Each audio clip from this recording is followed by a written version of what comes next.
Right, well, I'll start while you bring the slides up, all right? And then we buy back some time. So I'm Professor Angela Chan. I'm from London.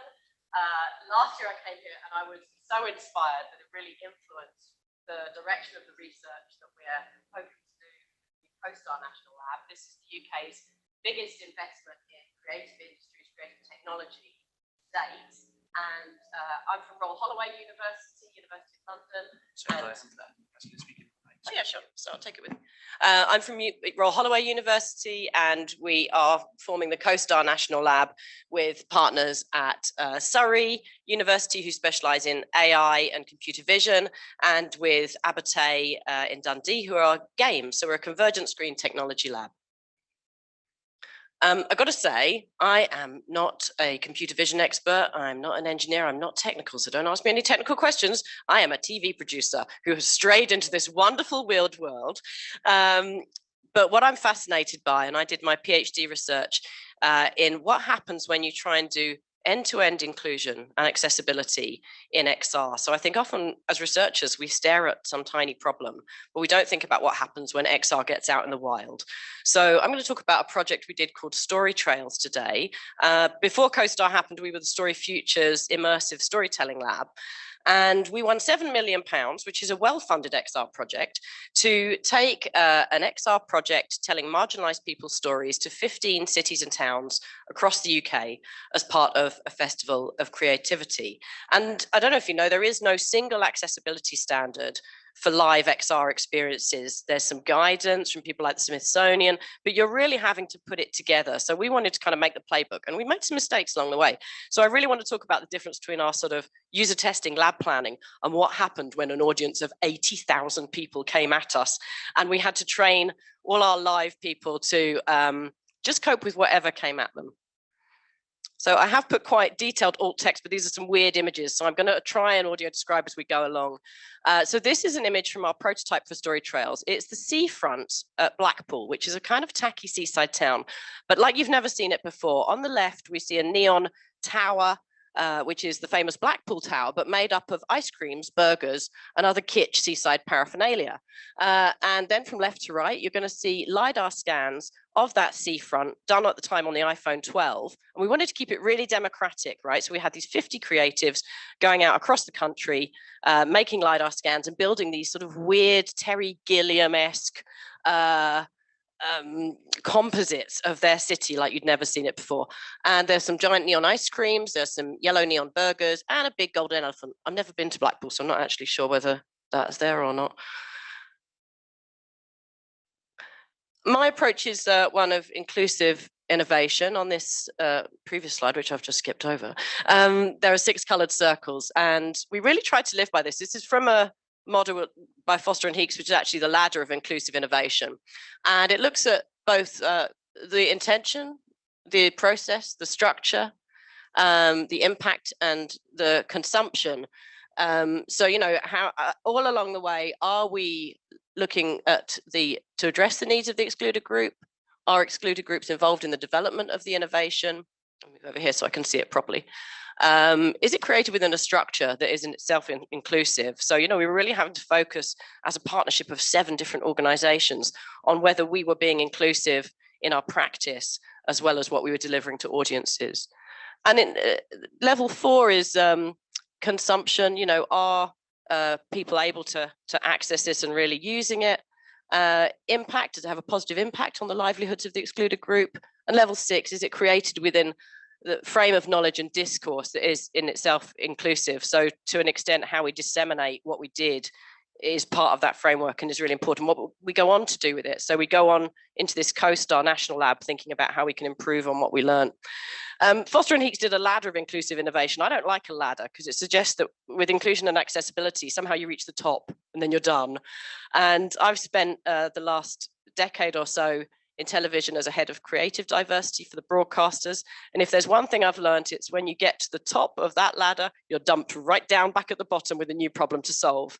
And we as creative technologists, our job, I think, is as activists to really start to think about how we prevent these new systemic inequalities being baked into the technologies that we're so enamored of.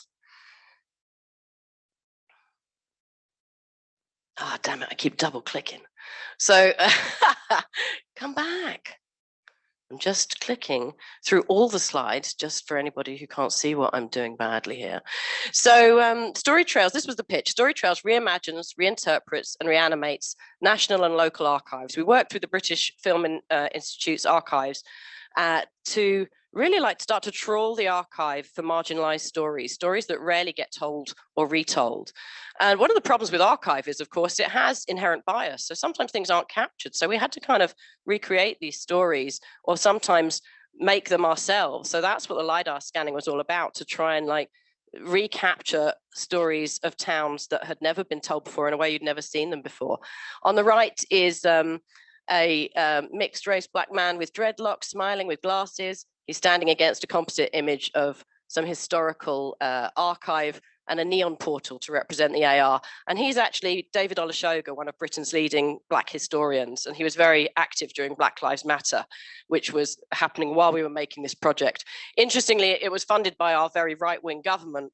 And I don't think they really wanted us to tell these stories, but that was what was quite exciting, that we could really feel like we were being quite radical in this space. And to be fair, nobody stopped us. It was a national project, thousands of local stories, 50 diverse creatives who had to come from the places that they were telling the stories about. And as I said, in 15 UK locations. And our role was to reach diverse audiences. We took it to 15 of the most deprived towns and cities in the UK. And we decided to do this at public libraries, which have more attendance by ethnically diverse groups and disabled groups than any other cultural space in the UK. And the brilliant thing is they all have to be accessible. So we had a sort of accessibility advantage from the start. And the stories were told by diverse talent. We did about 10 weeks of engagement with those communities at grassroots level to really try and find a good spread of creatives. And I was very happy that we over-indexed across all protected characteristics, but disabled participants were 19.5%. That's roughly in line with population. I mean, that's the people who chose to disclose, but in the creative industries in the UK generally, it's about 3% to 8%. So we were really happy with that. We had no wheelchair users, and that actually would have been a gift for us because we needed to, be able to test early on, which we did, of course, but we would have liked somebody within our team at least. So there were 3 experiences on the StoryTrails tour. The first was an immersive cinema experience. When we opened our doors, we didn't know who was going to come.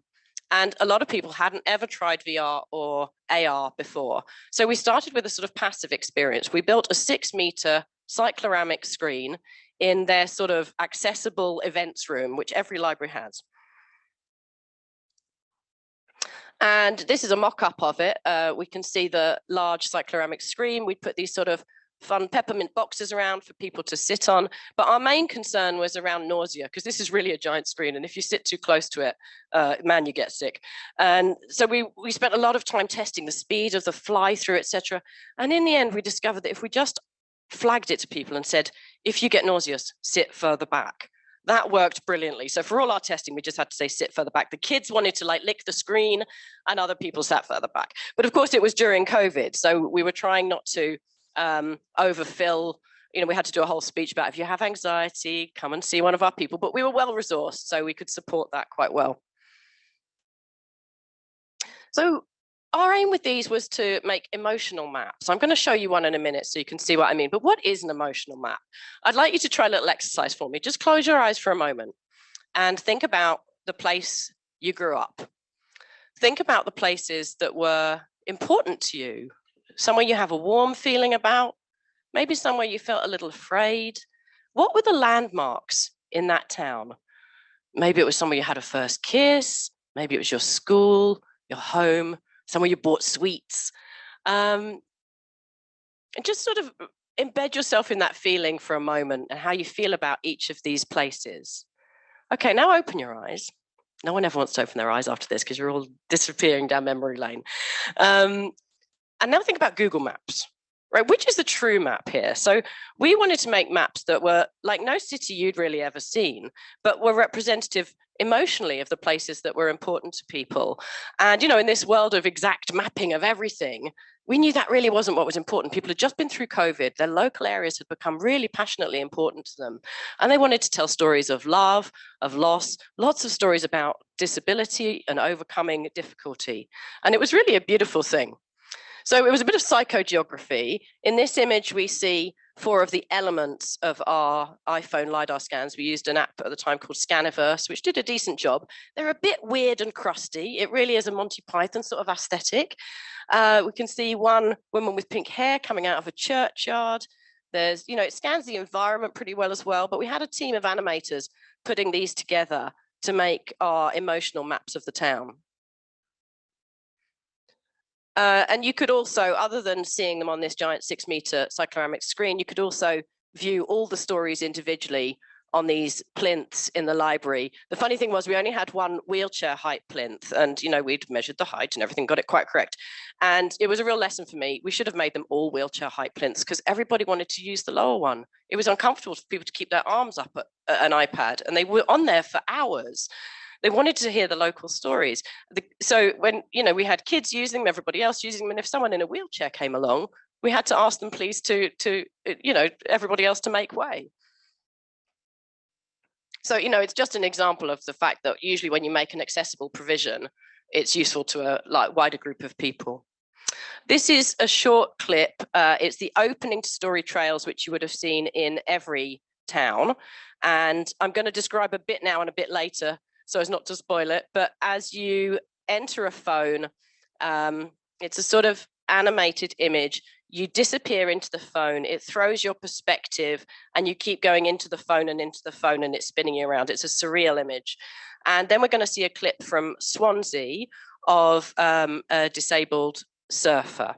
And you're going to see a composite of Swansea's shoreline, if you like, and we zoom in across the water.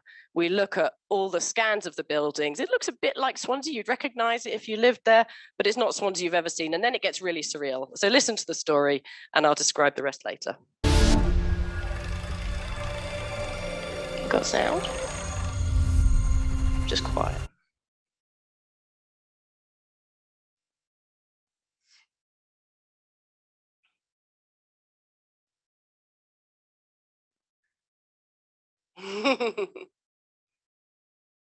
One of the things, I'll just talk while they're finding the volume.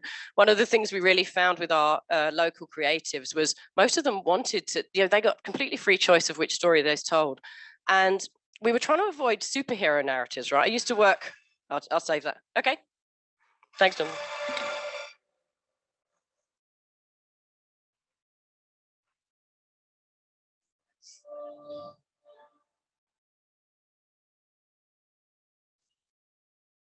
It's such a massive file, it's frozen. What do you think? We got sound now, but no vision.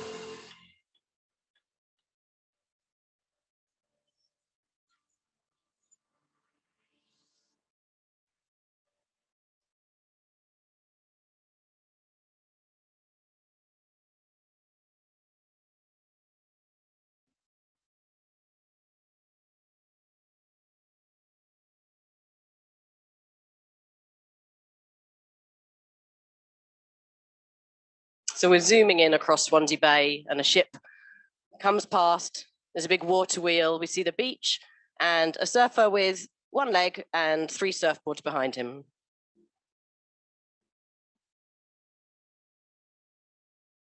And the ship zooms past him. The first time we noticed surfability, I was driving and my other half spotted a surfability sign.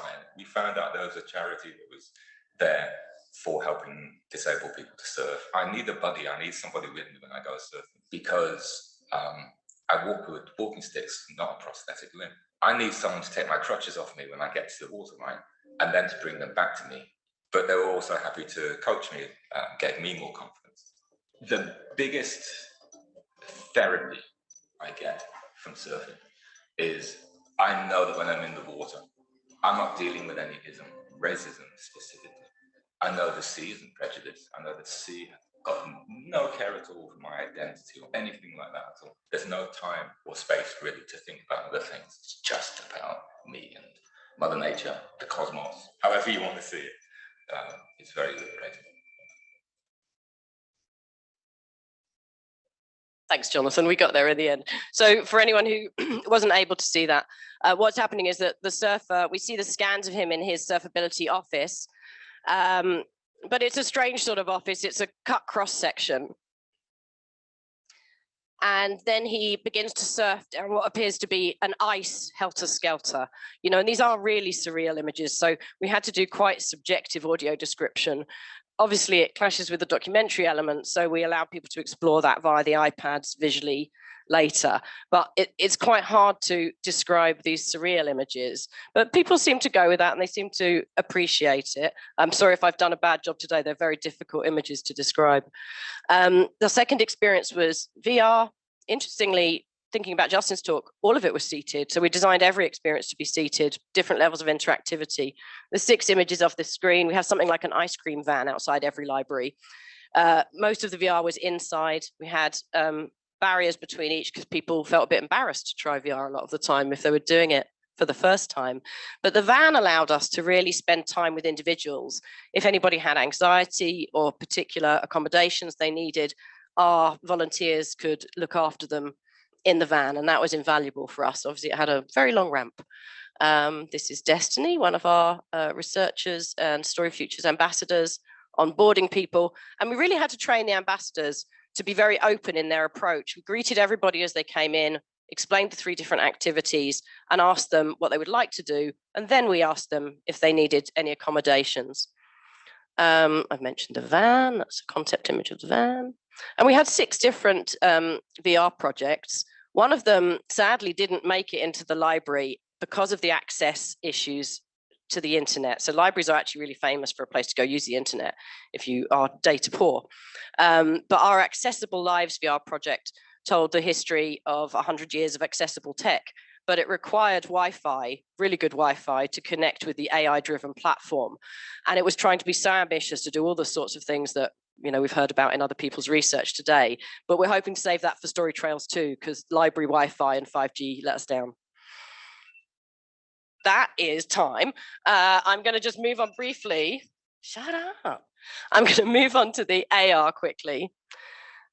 For the AR, I mean, this was in a way the most interesting and challenging aspect. I don't know if you've been to the UK, but most of our towns aren't planned. They've just sort of evolved through time, through history. So there's cobbles, there's potholes, there's implausible street furniture, and almost no logic to the curbs. So we were trying to do this in 15 cities that were deprived, right? So they have the least investment. And you're, in a way, only as accessible as your environment, but that's not an excuse not to try. So we're partnering with Niantic, who had an interest in Pokestops, and they were beta testing Niantic Lightship, which was not quite ready, actually. So we were doing R&D, but running it straight into a very large audience. And we wanted to place the archive from the British Film Institute in the real world, moving image archive photos, audio testimony, written documents, music, and more. And we wanted to build this powerful connection between past, present, and future. In this, you see an image of a young Black woman called Olive. She's actually a social housing activist from South London. And so we really wanted political stories in here, mainly to kick the Tories. Anyway, let's not get political. It was a network of accessible local trails. We planned that there would be, hang on, I'll go back. So this is an image, a giant Olive Morris, the social housing activist, climbing up a building. We wanted to have larger than life stories and mess around with scale. And we also used sort of retro interfaces like this film projector to project some of the archive onto buildings. And you could use different interfaces to interact with and trigger the archive. And it was geolocated. Now, here's where we went wrong, right? The trail guidelines were for each of the creatives, they should create 5 stops with 4 minutes walk between each. What is a 4-minute walk? Most people came with grandma, with baby, with 3 generations. It was lovely. But what they can do in 4 minutes is not necessarily what everyone can do in 4 minutes. There's a huge range. And it was post-COVID, a lot of people with long COVID, a lot of people with hidden disabilities, mobility issues. So one solution was that we did a trail just around the library, which was a generic trail in every single town. But we wasted a lot of money, actually. We made 5 or 6 stops in each town with a historical story behind them. But in the end, we had actors guiding people, and we had to do 2 or 3 in some places because people just could not walk as far as we thought they could. So I want to flag the difference between user testing and audience experience here. We had these rather jolly actors. Here's one in check trousers leading the way on the StoryTrails tour.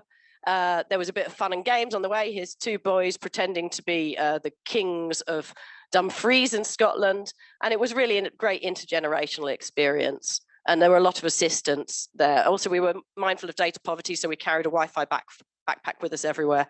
And people didn't really want to do it on their own. They really wanted guidance. So we couldn't get enough people through the tours. There were some things with the AR interface. Dylan is approaching. Simple things like we had to increase the size of the info labels. We had to increase the size of carousel dots. We did all this work with open inclusion, by the way. You may have remembered Christine Hemphill from a previous conference. And we had to remove a lot of the sort of messy underlying UI elements. But, you know, this was really useful work. If you're interested in the appendix, I've left all their inclusive recommendations for you. And we had to change the white background to off-white, little things. And some of our retro radio interfaces were a little bit too fiddly. So we had some sort of simpler gestures. One of the best things we did actually was make a tabletop experience. So if you couldn't go out on the tour, you could just be guided through it by one of our volunteers, and you could show them all the AR on a tabletop. And some wonderful stories came out. One thing we didn't make enough time for was people wanting to tell us their stories. So we're going to do StoryTrails 2, and people have a chance to use AI and talking photos to colorize their photos and start to tell their own stories, which we'll capture. We won a bunch of awards: Best Use of Digital at the Museum and Heritage Awards, a Focal Award, and some others. We got a recommendation at the Webbies. That's it. Thank you for listening.